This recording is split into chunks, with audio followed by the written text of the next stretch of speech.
So good morning guys और आपके crack exam channel में आप सभी का स्वागत है। तो आज की इस वीडियो में 21 जून के इंपॉर्टेंट करंट अफेयर्स को हम लोग कवर करेंगे। तो हमारा पहला प्रश्न है और ये पहला ही मोस्ट इंपॉर्टेंट लगा लेना, डेफिनेटली आपके एग्जाम में ये प्रश्न आएगा।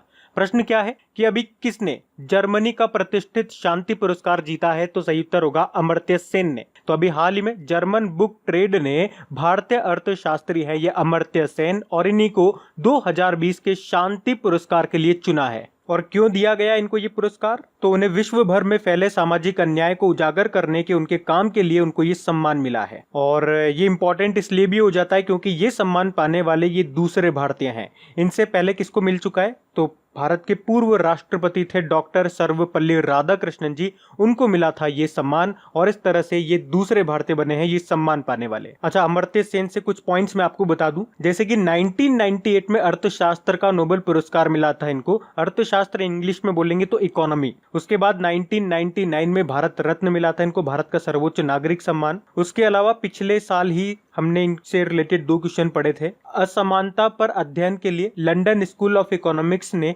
अमर्त्य सेन चेयर यानी कि अध्ययन पीठ की स्थापना की थी। उसके अलावा ऑक्सफोर्ड यूनिवर्सिटी के बोर्डले पदक से भी इनको सम्मानित किया गया था। तो इनका नाम आपको याद रखना है। बाकी जो ऑप्शन लिखे हैं ना ये भी मोस्ट इंपॉर्टेंट है। एक तो रतन लाल जी का नाम, ये भी आपके एग्जाम में आएगा। विश्व खाद्य पुरस्कार 2020 इन्होंने जीता था, अभी आपने पढ़ा होगा। शोभा शेखर की बात करेंगे, medal of the order of Australia इन्होंने जीता था। और Javed Akhtar Richard Dawkins award जीतने वाले पहले भारतीय बने थे। तो ये पूरा क्वेश्चन विद ऑप्शन सभी इंपॉर्टेंट है। बढ़ते हैं आगे। फिर हाल ही में JSW सीमेंट ने किसे अपना ब्रांड एम्बेसडर बनाया है? तो आंसर होगा उपर्युक्त दोनों, यानी कि दादा यानी कि सौरव गांगुली और सुनील छेत्री को। तो अभी JSW सीमेंट ने, जो भारतीय क्रिकेट टीम के पूर्व कप्तान है और वर्तमान में BCCI के अध्यक्ष हैं, ये सौरव गांगुली और सुनील छेत्री जो कि फुटबॉल टीम के कैप्टन है हमारे, और बेंगलुरु फुटबॉल क्लब के भी ये कैप्टन है सुनील छेत्री, और इन दोनों को अभी ब्रांड एम्बेसडर बनाया JSW स्टील ने। अच्छा, ध्यान रखना, अगर आपसे एग्जाम में पूछा जाए JSW स्टील तो इन दोनों को ब्रांड एम्बेसडर बनाया है JSW सीमेंट ने। अच्छा, ध्यान से सुनना, JSW सीमेंट आपसे पूछा जाए एग्जाम में तो आप आंसर करोगे सौरव गांगुली और सुनील छेत्री। लेकिन अगर आपसे पूछा जाता है JSW स्टील के ब्रांड एम्बेसडर कौन बने थे, तो फिर आपका आंसर चेंज हो जाएगा। फिर आपका आंसर होगा ऋषभ पंत। ये आपको ध्यान रखना है। बाकी कुछ और नाम मैं आपको बताऊं अभी न्यूज में जो रहे थे, जैसे कि मानुषी छिल्लर अभी आदिदास की ब्रांड एम्बेसडर बनी थी। ये गार्गो इंटरनेशनल दिल्ली की एक लुब्रिकेंट कंपनी है, उसने अपना ब्रांड एम्बेसडर बनाया था सोनू सूद को। रोहित शर्मा, अभी 2 बार नाम इनका न्यूज में आया था। एक तो दुबई की क्रिकेट एकेडमी है क्रिक किंगडम, उसके ब्रांड एम्बेसडर बने थे, और इंडियन इन्फोलाइन फाइनेंस लिमिटेड के ये ब्रांड एम्बेसडर बने थे। टाटा पावर के ब्रांड एम्बेसडर बने थे शार्दुल ठाकुर, और प्यूमा की बनी थी कौन? करीना कपूर, और आदिदास की बनी थी मानुषी छिल्लर। मानुषी छिल्लर 2017 का मिस वर्ल्ड का खिताब जीता था इन्होंने। अच्छा, अगर आपसे प्रश्न पूछ लिया जाए कि 2019 का मिस वर्ल्ड का खिताब किसने जीता था, तो क्या आप बता पाओगे? वैसे आपको पता होना चाहिए एग्जाम पॉइंट ऑफ व्यू से। तो ये कुछ मैंने आपको अभी नाम बताए जो अभी न्यूज में थे एज ए ब्रांड एम्बेसडर। अच्छा देखो, आप लोगों को पता होगा जनवरी से लेकर जून तक जितने भी एम्बेसडर और हाई कमिश्नर यानी कि राजदूत और उच्चायुक्त न्यूज में रहे थे, उनका ऑडियो बना करके आपको दे दिया। आपने वो सुन भी लिया होगा, नहीं सुना होगा तो नीचे ऑडियो रिवीजन करके लिंक दिया हुआ है, वहां जाकर के सुन लेना।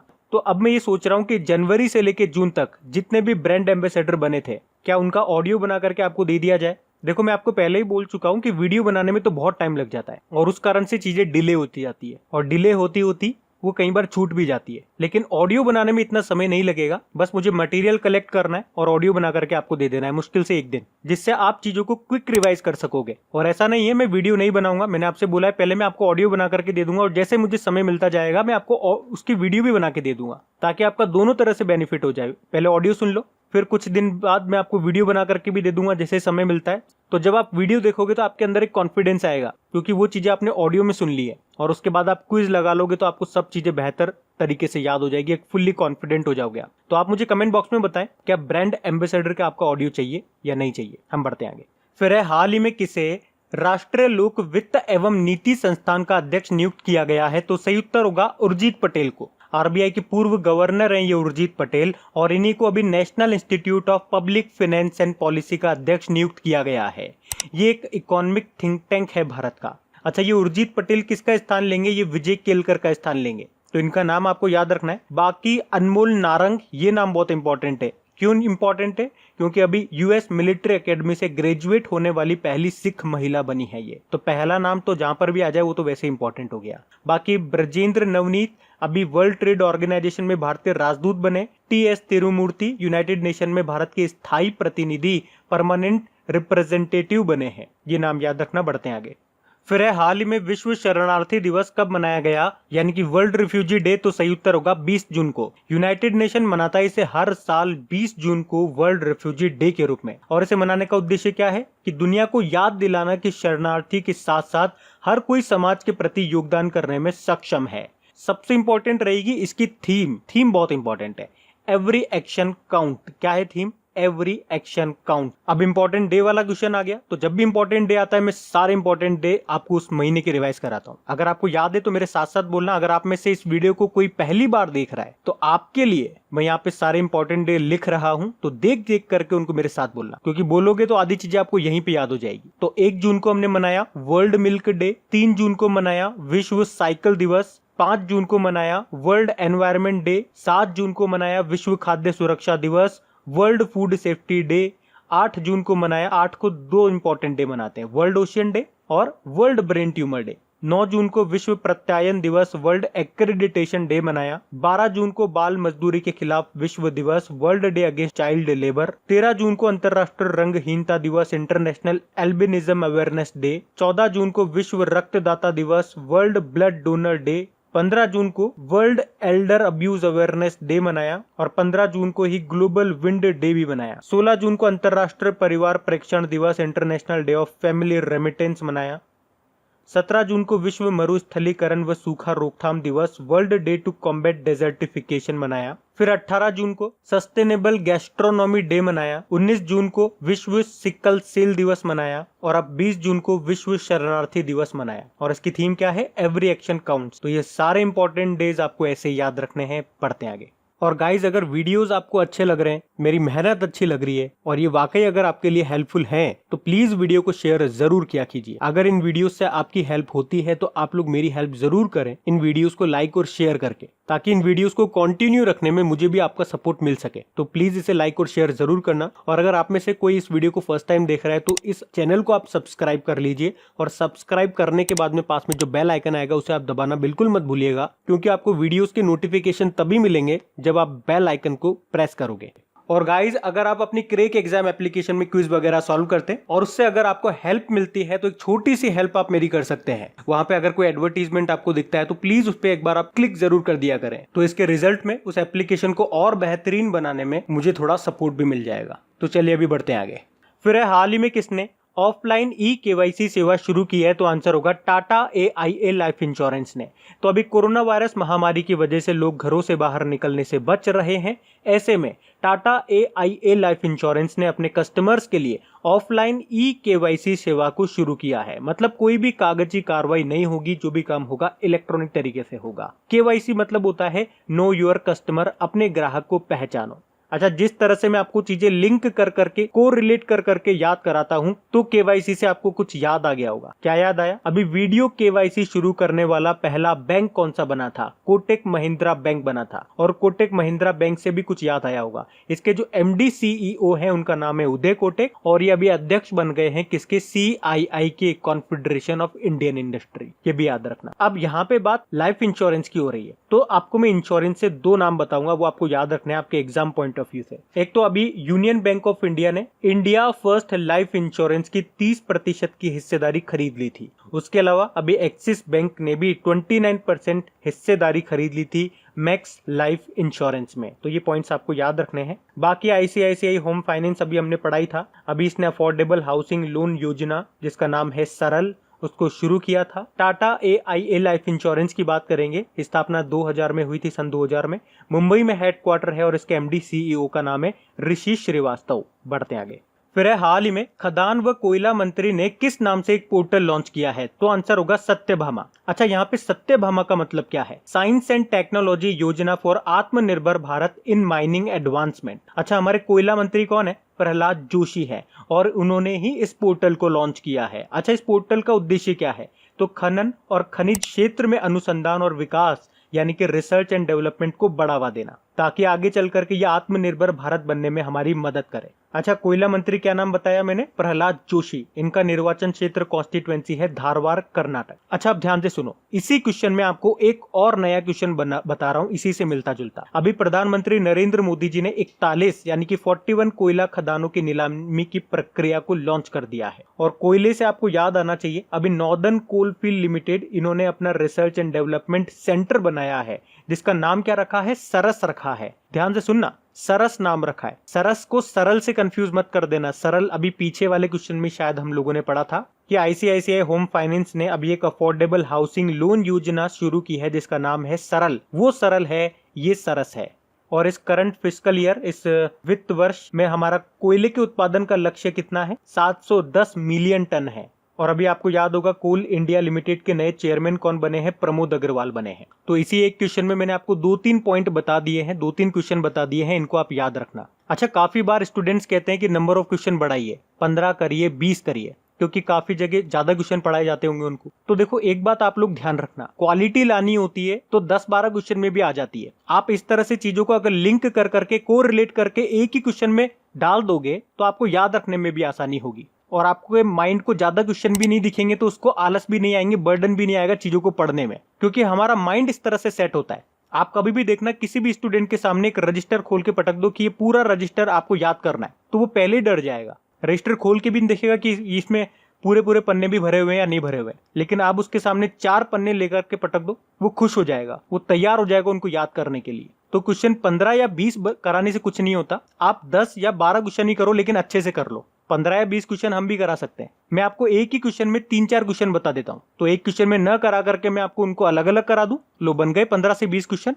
ये फॉर्मेलिटी करने वाली बात है, और मुझे बस फॉर्मेलिटी करने नहीं आती है। और शायद यही एक बहुत बड़ा कारण है कि आज हम आगे नहीं बढ़ पाए, आज हमारे व्यूज नहीं आते हैं, क्योंकि मैक्सिमम से मैक्सिमम स्टूडेंट्स को बस दिखावा चाहिए, ज्यादा चाहिए। लेकिन मैं फॉर्मेलिटी नहीं करता हूं, इसलिए मात भी खा गए। लेकिन चलिए, कोई बात नहीं, आप साथ हो तो सब हो जाएगा। चलिए बढ़ते हैं आगे। फिर हाल ही में आवास व शहरी मामलों के मंत्रालय ने प्रधानमंत्री स्ट्रीट वेंडर आत्मनिर्भर निधि योजना के लिए किसके साथ समझौता किया है? तो आंसर होगा सिडबी के साथ। अच्छा, ये प्रधानमंत्री स्वनिधि योजना, इसके बारे में तो आप जानते हो ना। तो इसमें क्या होगा? तो इसमें जो आपके स्ट्रीट वेंडर्स हैं, स्ट्रीट वेंडर्स मतलब जो सड़क के किनारे छोटी छोटी दुकान लगाते हैं, ठेले वगैरह लगाते हैं, उन लोगों के लिए है योजना। इसमें उन लोगों को 10,000 रुपए तक का लोन दिया जाएगा ताकि वो अपना काम फिर से शुरू कर सकें। और इसी के लिए अभी सिडबी के साथ समझौता किया गया है ताकि इस योजना के तहत स्ट्रीट वेंडर्स को लोन प्रोवाइड किया जा सके। अच्छा, हमारे आवास व शहरी मामलों के मंत्री कौन है? हरदीप सिंह पुरी है। सिडबी की बात कर ले तो सिडबी की स्थापना 1990 में हुई थी, हेडक्वार्टर लखनऊ यूपी में है। इसके अध्यक्ष है मोहम्मद मुस्तफा। और सिडबी से आपको कुछ याद आना चाहिए, अभी इसके नए डायरेक्टर बने थे, 2-3 दिन पहले ही पढ़ा हमने, देवेंद्र कुमार सिंह। इसके अलावा अभी सिडबी ने उत्तर प्रदेश के साथ मिलकर के एक यूपी स्टार्टअप फंड भी बनाया था। और कुछ समय पहले हमने पढ़ा था कि सिडबी ने स्वावलंबन एक्सप्रेस को भी शुरू किया था। इसके अलावा अभी सिडबी ने एमएसएमई को आपातकालीन ऋण मुहैया कराने के लिए सेफ प्लस योजना भी शुरू की थी। और ये सेफ प्लस में, सेफ का मतलब क्या होता है? SIDBI assistance to facilitate emergency, ये भी याद रखना। बढ़ते हैं आगे। फिर हाल ही में BMW ग्रुप इंडिया के अध्यक्ष के रूप में किसे नियुक्त किया गया है? तो आंसर होगा विक्रम पावह को। तो अभी विक्रम पावह को BMW इंडिया के प्रेसिडेंट के रूप में नियुक्त किया गया है। साथ में ये BMW ग्रुप ऑस्ट्रेलिया और न्यूजीलैंड के CEO के पद पर भी बने रहेंगे। अच्छा, BMW ग्रुप इंडिया से आपको एक पॉइंट याद आया होगा, कुछ समय पहले हम लोगों ने पढ़ा था BMW ग्रुप इंडिया के प्रेसिडेंट और CEO जो रुद्र तेज सिंह थे, उनका निधन हो गया था और उनकी जगह खाली हो गई। तो अब परमानेंट ये बन गए हैं विक्रम पावह, BMW ग्रुप इंडिया के प्रेसिडेंट। अच्छा, ये BMW ये किस देश की कंपनी है? ये जर्मन की कंपनी है। और इसी तरह से अगर मैं आपसे पूछूं ओडी ये भी आपकी जर्मनी की कंपनी है। फेरारी इटली की है। बाकी संदीप प्रधान की बात करेंगे, स्पोर्ट्स अथॉरिटी ऑफ इंडिया के अध्यक्ष हैं और अभी इनका कार्यकाल 2 साल के लिए बढ़ा दिया गया था, इसलिए इनका नाम न्यूज में था। और Dilip Oman steel authority of India के ये अध्यक्ष बने थे। गोविंद राजुलू चिंटला आप जानते हो, नाबार्ड के अध्यक्ष बने ये। बढ़ते हैं आगे। फिर हाल ही में किस राज्य सरकार ने ऑनलाइन कक्षाओं पर प्रतिबंध लगा दिया? तो आंसर होगा मध्य प्रदेश की सरकार ने। तो अभी मध्य प्रदेश की सरकार ने कक्षा 5वीं तक की सभी ऑनलाइन कक्षाओं पर प्रतिबंध लगा दिया है। इसके अलावा क्लास 6 से लेके 8 तक के लिए भी टाइम फिक्स कर दिया गया। और इसका कारण क्या बताया कि कई परिवारों और छात्र छात्राओं के पास डिजिटल डिवाइसेस नहीं है और डेटा रिचार्ज की भी सुविधा उपलब्ध नहीं है, और इसकी वजह से उन्हें पढ़ाई का नुकसान हो रहा है और काफी सारी पेरेंट्स की भी शिकायतें आ रही है, और उन सब कारणों से ये फैसला लिया गया है। अच्छा, अभी कुछ दिन पहले मैंने आप लोगों को बताया था कि अभी कर्नाटक सरकार ने भी कक्षा 5वीं तक की ऑनलाइन क्लासेस पर बैन लगा दिया था, और उसके बाद अब मध्य प्रदेश ने। अब बात मध्य प्रदेश की है तो येरा मैप में मध्य प्रदेश, कैपिटल इसकी भोपाल है। याद रखना, भारत का पहला ई वेस्ट क्लिनिक आपका भोपाल में ही खुला है। मुख्यमंत्री हैं शिवराज सिंह चौहान और गवर्नर हैं लालजी दास टंडन। अच्छा, अभी मध्य प्रदेश सरकार ने कुछ योजनाएं, कुछ सेवाएं भी शुरू की थी, जैसे कि आपको याद होगा श्रम सिद्धि अभियान इसने शुरू किया था, बुखार क्लिनिक सेवा शुरू की थी, एक दीदी वाहन सेवा भी इन्होंने शुरू की थी। उसके अलावा रोजगार सेतु योजना शुरू की थी और FIR आपके द्वार योजना शुरू की थी। इसके अलावा मध्य प्रदेश की पुलिस कर्मियों को कर्मवीर पदक से सम्मानित किया जाएगा, ऐसा घोषणा हुई थी। उसके अलावा चरण पादुका पहल शुरू की थी। मुख्यमंत्री जन कल्याण संबल योजना शुरू की थी। इसके अलावा एक पॉइंट हमने पढ़ा था कि सबसे ज्यादा बाघ यानी कि टाइगर 2012 से लेके 2019 तक कहां पे मारे गए थे? मध्य प्रदेश में। कितने? 173। पूरे भारत में तो 750 के लगभग मारे गए थे। वैसे सबसे ज्यादा टाइगर आपके मध्य प्रदेश में ही है। मध्य प्रदेश और कर्नाटक में ज्यादा फर्क नहीं है, लेकिन ज्यादा फिर भी मध्य प्रदेश में ही है। इसके अलावा शिशु मृत्यु दर ये भी सबसे ज्यादा रही है आपके मध्य प्रदेश में। उसके अलावा थैंक्स मॉम वृक्षारोपण अभियान भी शुरू किया गया है यहाँ पे। एवरीबडी विल गेट एम्प्लॉयमेंट योजना भी शुरू की थी। संजीवनी वाहन योजना भी शुरू की थी। उसके अलावा कोविड-19 योद्धा कल्याण योजना भी शुरू की थी।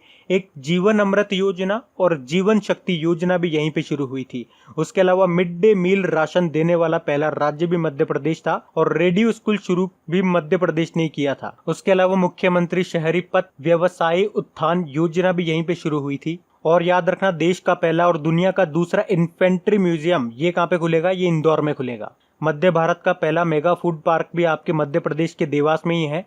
यहाँ पे कौन कौन से नेशनल पार्क है? एक तो बांधवगढ़ नेशनल पार्क है, ये रॉयल बंगाल टाइगर की सबसे बड़ी आबादी के लिए जाना जाता है। बाकी कान्हा नेशनल पार्क मिलेगा, वन विहार नेशनल पार्क मिलेगा, संजय नेशनल पार्क मिलेगा, पन्ना नेशनल पार्क आपको यहाँ पे मिलेगा, एक सतपुड़ा नेशनल पार्क है, माधव पेंच नेशनल पार्क, ये सभी यहीं पर है। माधव नेशनल पार्क, पेंच नेशनल पार्क, ये सभी यहीं पर है। तो ये याद रखना। बढ़ते हैं आगे।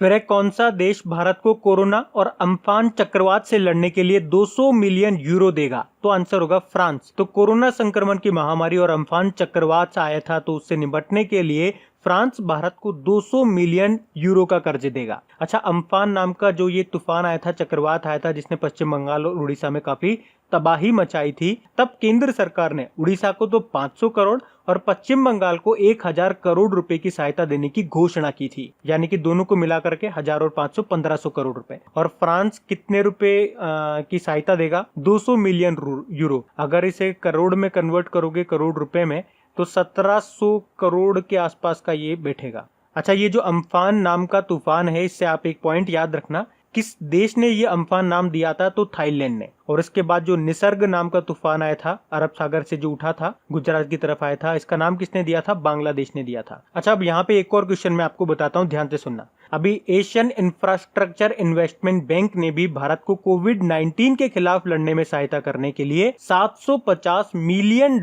का ऋण देने की घोषणा की है। और एशियन इंफ्रास्ट्रक्चर इन्वेस्टमेंट बैंक का हेडक्वार्टर आपकी बीजिंग, चाइना में है। अच्छा, AIIB ने अभी कुछ समय पहले ही पश्चिम बंगाल को बाढ़ प्रबंधन और सिंचाई परियोजना के लिए भी 145 मिलियन का ऋण देने की घोषणा की थी। तो वो पॉइंट भी आपको ध्यान रखना है। बढ़ते हैं आगे।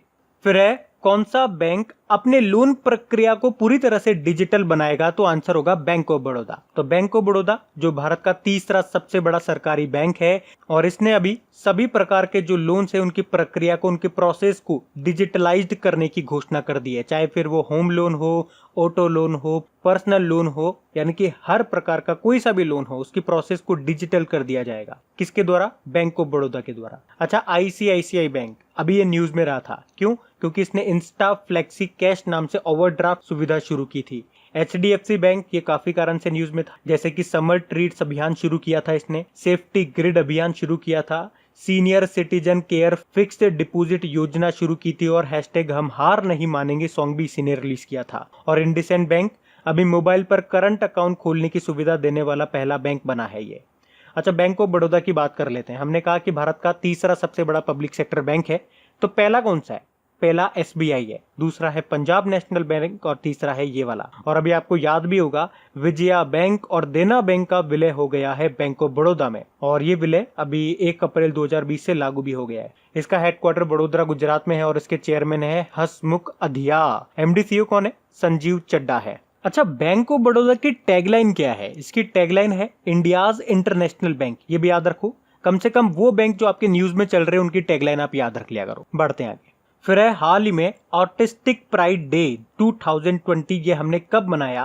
तो आंसर होगा 18 जून को। ये 18 जून को हमारा रह गया था। वैसे 18 जून को हमने पढ़ा था कि सस्टेनेबल गैस्ट्रोनॉमी डे हमने मनाया था। उसके अलावा 18 जून को ये भी मनाते हैं ऑटिस्टिक प्राइड डे। देखो, जो ऑटिज्म होता है ये एक तरह का मानसिक रोग होता है। इसमें मस्तिष्क का विकास, उसका डेवलपमेंट नहीं हो पाता है सही से। तो इसमें जो ऑटिज्म से ग्रसित जो व्यक्ति होता है वो अपने में ही खोए रहते हैं, अपने आप में ही खोए रहते हैं, दुनियादारी से मतलब नहीं होता है उन्हें। तो ये डे इसीलिए मनाया जाता है कि जिन्हें ऑटिज्म है वो भी अपने आप को किसी से कम न समझे। और इसी तरह से आपको याद होगा, अप्रैल के महीने में वर्ल्ड ऑटिज्म अवेयरनेस डे हम लोगों ने मनाया था 2 अप्रैल को, जिसकी थीम क्या थी? The transition to adulthood. और ये हम मना रहे हैं ऑटिज्म प्राइड डे 18 जून को। तो दोनों आपको याद रखने हैं। इसके अलावा वैसे आपको बता दूं कि 18 जून को ही मणिपुर में भी 19वां महान जून विद्रोह दिवस भी मनाया गया। तो अब बात करेंगे कल के वीडियो में पूछे गए प्रश्न के उत्तर की। तो कल की वीडियो में आपसे पूछा गया था कि 75th United nation general assembly का अध्यक्ष किसे चुना गया है? तो सही उत्तर था ऑप्शन है वोल्कान बोजगीर को। टर्की से हैं ये। आप सभी ने प्रश्न का बिल्कुल सही उत्तर दिया है। और गाइज, अगर वीडियो को अभी तक आपने लाइक शेयर नहीं किया है, इसे लाइक शेयर करना भूल गए हैं तो प्लीज एक लाइक जरूर दीजिएगा इस वीडियो को, और शेयर करना मत भूलना। तो गाइज, इन सभी क्वेश्चंस का क्विज बना करके मैंने एप्लीकेशन पे अपलोड कर दिया है। तो अगर आपने वीडियो बिल्कुल ध्यान से देख लिया है तो वहां जाइए और इन सभी क्वेश्चंस का आप प्रैक्टिस लगा लीजिए, ताकि ये सारे क्वेश्चंस आपको अच्छी तरीके से याद हो जाए। और जो नए स्टूडेंट इससे पहली बार देख रहे हैं, आपको बता दूं कि क्विज में अब रैंकिंग फीचर भी ऐड हो चुका है। तो अगर आप कम समय में ज्यादा से ज्यादा क्वेश्चन राइट करते हो तो आपका नाम आपके फोटो के साथ टॉप 10 स्टूडेंट्स में आपको दिखाई देगा। आपको ही नहीं, जितने भी लोग क्विज लगाएंगे उन सबको दिखाई देगा कुछ इस तरीके से, ताकि आपको भी एक अंदर से मोटिवेशन मिल सके कि आपको भी यहां तक पहुंचना है, ताकि सब लोग आपको टॉप 10 में देख सकें।